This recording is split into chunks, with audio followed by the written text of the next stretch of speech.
ఈరోజు మనం స్వతంత్రం భారతదేశానికి వచ్చిన దగ్గర నుండి భారతదేశాన్ని ఎంతకాలం ఏ రాష్ట్రపతి గారు పరిపాలన చేశారు, ఇప్పటి వరకు ఎంతమంది రాష్ట్రపతులు భారతదేశంలో రాష్ట్రపతిగా తమ యొక్క పదవిని నిర్వహించారు, వారు ఎప్పటి నుండి ఎప్పటి వరకు చేశారు అన్నట్టు విషయాలను మనం కూలంకషంగా తెలుసుకుందాం. మన స్వాతంత్రం వచ్చిన దగ్గర నుండి ఇప్పటి వరకు సుమారుగా ఇప్పటి వరకు 19 మంది రాష్ట్రపతులు భారతదేశానికి రాష్ట్రపతులుగా పనిచేయడం జరిగింది.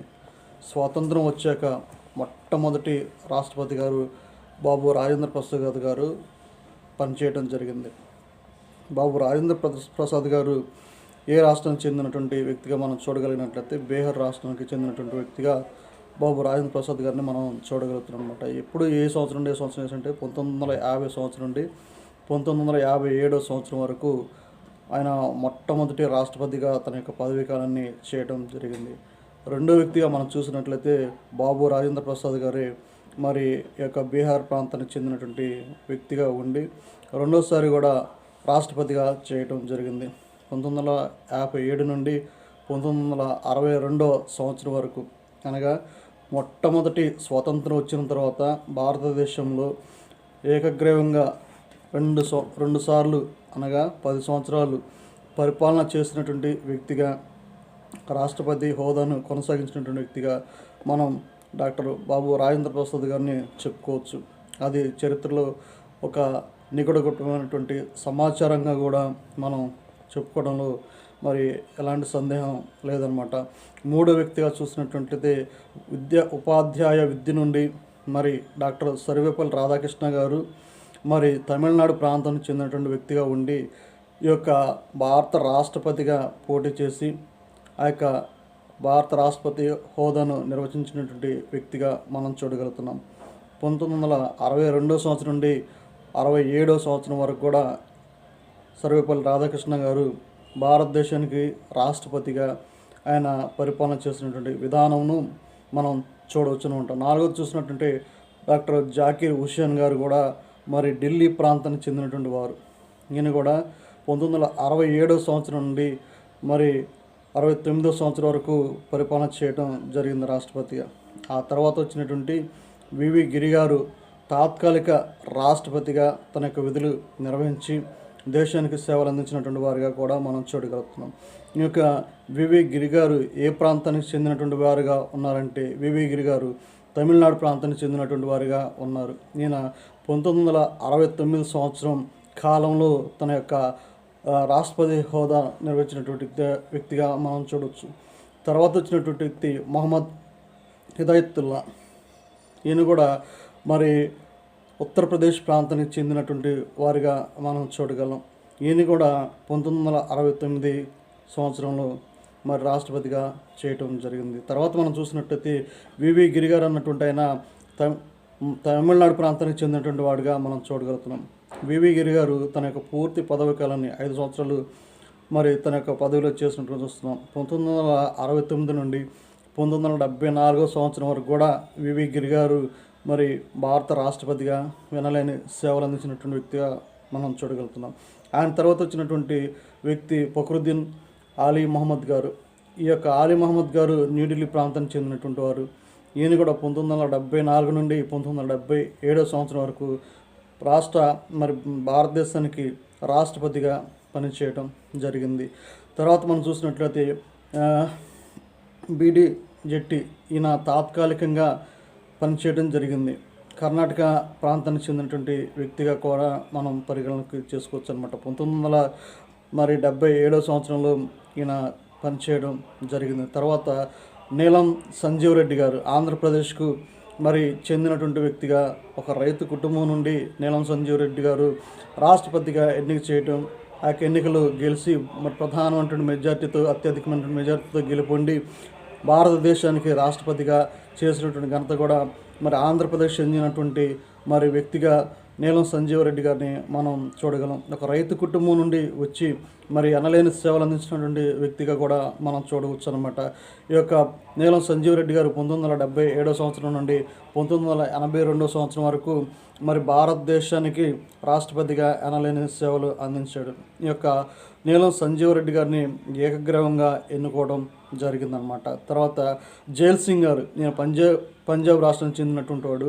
ఈయన 1982 నుండి 87 సంవత్సరం వరకు భారతదేశానికి రాష్ట్రపతిగా తమ యొక్క విధులు నిర్వహించి రాష్ట్రపతిగా తన యొక్క హోదాను కొనసాగించిన తర్వాత ఆర్ వెంకటరమణ గారు, ఈయన తమిళనాడు రాష్ట్రానికి చెందినటువంటి వ్యక్తిగా తన యొక్క రాష్ట్రపతి హోదాలో కొనసాగి మరి 1987 నుండి 1992 సంవత్సరం వరకు కూడా మరి రాష్ట్రపతి హోదాలో కొనసాగి తన పదవులు నిర్వహించినటువంటి వ్యక్తిగా మనం చూడగలవచ్చునమాట. అలాగనే శంకర్ దయాళ్ శర్మ గారు కూడా మరి మధ్యప్రదేశ్ రాష్ట్రానికి చెందినటువంటి వారిగా ఉన్నాడు. 1992 నుండి 97 వరకు శంకర్ దయాళ్ శర్మ గారు తన యొక్క విధులు నిర్వహించి రాష్ట్రపతి హోదాలో భారతదేశానికి ఎనలేని సేవలు చేసినటువంటి వ్యక్తిగా కూడా మనం చూడవచ్చు అనమాట. అలాగే కేఆర్ నారాయణ గారు, ఈయన కేరళ రాష్ట్రానికి చెందినటువంటి వ్యక్తి. మరి 1997 సంవత్సరం నుండి 2002 వరకు కూడా కేఎల్ నారాయణ గారు మరి ఎనలేని సేవలు చేసి భారతదేశానికి ఒక ఉన్నతమైన స్థానంలో నడిపించిన వ్యక్తిగా కూడా మనం కేఎల్ నారాయణ గారిని మనం చూడవచ్చు అనమాట. అదేవిధంగా ఏపీజే అబ్దుల్ కలాం, ఈయన మిస్సైల్ మరి శాస్త్రవేత్తగా ఉండి అందులో నోబెల్ ప్రైజులు తీసుకొని మరి యొక్క భారతదేశానికి మరి రాష్ట్రపతిగా ఎన్నికలు గెలిచి భారతదేశానికి మరి యొక్క అబ్దుల్ కలాం గారు 2002 నుండి 2007 సంవత్సరం వరకు, అనగా 5 సంవత్సరాల కాల పరిధిలో పూర్తిగా తన యొక్క బాధ్యతలు నిర్వహించి మరియు శాటిలైట్స్కు మరి పైన ఉన్నటువంటి ఉపగ్రహాలకు వెళ్ళి ఆ యొక్క ఉపగ్రహాల ద్వారా ఈ శాటిలైట్స్కు కావాల్సినటువంటి టెక్నాలజీని అభివృద్ధి చేసినటువంటి వాళ్ళు కూడా ఏపీజే అబ్దుల్ కలాం గారు ప్రముఖుడిగా మనం చెప్పవచ్చు. ఏపీజే అబ్దుల్ కలాం గారు తమిళనాడు ప్రాంతానికి చెందినటువంటి వ్యక్తిగా మనం పరిగణించడం జరిగింది. ఆయన తన యొక్క 5 సంవత్సరాల పదవీ కాలాన్ని పూర్తిగా ఉపయోగించి భారతదేశానికి అనలేని సేవలు చేసినటువంటి వ్యక్తిగా, ఒక మహోన్నతమైన వ్యక్తిగా కూడా మనం ఏపీజే అబ్దుల్ కలాం గారిని వర్ణించవచ్చు అన్నమాట. తర్వాత శ్రీమతి ప్రతిభా పాటిల్ గారు మహారాష్ట్ర ప్రాంతానికి చెందినటువంటి వారు. 2007 నుండి 2012 సంవత్సరం వరకు ఈ యొక్క ప్రతిభా పాటిల్ గారు భారత రాష్ట్రపతిగా తన యొక్క విధులు నిర్వహించి పూర్తిగా 5 సంవత్సరాల కాల పరిమితిని తన యొక్క 5 సంవత్సరాలు కాలం పూర్తిగా చేసినటువంటి వ్యక్తిగా కూడా మనం చూడవచ్చు అన్నమాట. తర్వాత చూసినట్లు ప్రణబ్ ముఖర్జీ గారు భారతదేశానికి ఎనలేని సేవలు అందించినటువంటి రాష్ట్రపతిగా గారి కూడా మనం వర్ణించవచ్చు అనమాట. ఎందుకంటే ప్రణబ్ ముఖర్జీ గారు పశ్చిమ బెంగాల్ చెందినటువంటి వ్యక్తిగా మనం చూడగలుగుతున్నాం. 2012 నుండి 2017 సంవత్సరం వరకు కూడా మనకు శంకర్ దయాళ్ శర్మ గారు తన యొక్క బాధ్యతలు నిర్వహించి భారతదేశానికి రాష్ట్రపతిగా సేవలు అందించినటువంటి వ్యక్తిగా మనం చూడగలుగుతున్నాం. ప్రణబ్ ముఖర్జీ గారి తర్వాత రామ్నాథ్ కోవింద్, ఒక దళిత కుటుంబానికి చెందినటువంటి వ్యక్తి నుండి భారత రాష్ట్రపతి వరకు కూడా మరి తన యొక్క రీత్యా ఎదిగి మరి భారత రాష్ట్రపతిగా సేవలు అందించినటువంటి ఘనత కూడా తెలియజేయబడుతుంది. భారత రాజ్యాంగంలో పొందుపరిచినటువంటి రీతిగా డాక్టర్ బిఆర్ అంబేద్కర్ గారు మరి ఎలాంటి భేదం లేకుండా, ఎలాంటి వర్ణం లేకుండా ప్రతి ఒక్క భారతీయుడు కూడా రాష్ట్రపతి హోదాకు పోటీ చేయడానికి అర్హుడిగా ప్రకటించడం జరిగింది. ఆనాడు డాక్టర్ బిఆర్ అంబేద్కర్ గారు రాసించినటువంటి భారత రాజ్యాంగం ప్రకారంగా ప్రతి ఒక్క వ్యక్తి కూడా ఇండియన్ అయ్యుండి భారతదేశానికి రాష్ట్రపతిగా ఎన్నిక చేయడానికి అర్హుడిగా ప్రకటించడం జరిగింది. ఈ విధంగా మరి ఒక దళిత ఉన్నటువంటి వ్యక్తి భారత రాష్ట్రపతి హోదాలో కొనసాగాడంటే అది భారత రాజ్యాంగం యొక్క గొప్ప విశిష్టతగా మనం వర్ణించవచ్చు అన్నమాట. ఈ యొక్క రామ్నాథ్ కోవింద్ గారు ఉత్తరప్రదేశ్ ప్రాంతానికి చెందినటువంటి వ్యక్తిగా మనం చూడగలుగుతున్నాం. ఈయన యొక్క పదవీ కాలం 2017 సంవత్సరం నుండి 2022 సంవత్సరం వరకు మరి భారతదేశానికి రామ్నాథ్ కోవింద్ గారు రాష్ట్రపతిగా తన యొక్క విధులు నిర్వహించి ఎనలేని సేవ చేసినటువంటి వ్యక్తిగా కూడా మనం చూడగలుగుతున్నాం. ప్రస్తుతం ఉన్నటువంటి శ్రీమతి ద్రౌపది ముర్ము గారు మరి ఒరిస్సా ప్రాంతంకు చెందినటువంటి వారు. మహిళగా ఉండి భారతదేశంకు రాష్ట్రపతిగా ఎన్నికై 2022 సంవత్సరం నుండి మరి ప్రస్తుతం ఇప్పటివరకు కూడా శ్రీమతి ద్రౌపది ముర్ము గారు తన యొక్క రాష్ట్రపతి విధులను నిర్వహిస్తూ భారతదేశానికి ఎనలేని సేవలు అందించడం జరుగుతుంది. ఈ విధంగా మనకి స్వతంత్రం వచ్చిన దగ్గర నుండి ఇప్పటివరకు మనం చూసినట్లయితే 19 మంది రాష్ట్రపతులు భారతదేశానికి నియమించడం జరిగింది. వారి యొక్క కాల పరిమితిలో దేశాన్ని ఏ విధంగా అభివృద్ధి చేయాలి, దేశంలో కావాల్సినటువంటి మరి ముఖ్యమైనటువంటి అభివృద్ధి కారకాలలో దేన్ని మనం తీసుకొస్తే మన యొక్క భారతదేశం అభివృద్ధి చెందుతుందని వారి యొక్క కాల పరిమితులు వారు ఛాయాశక్తుల పనిచేసి దేశాన్ని ఒక అభివృద్ధి ప్రదంలో నడిపించినటువంటి వారిగా కూడా వర్ణించడం జరుగుతుంది.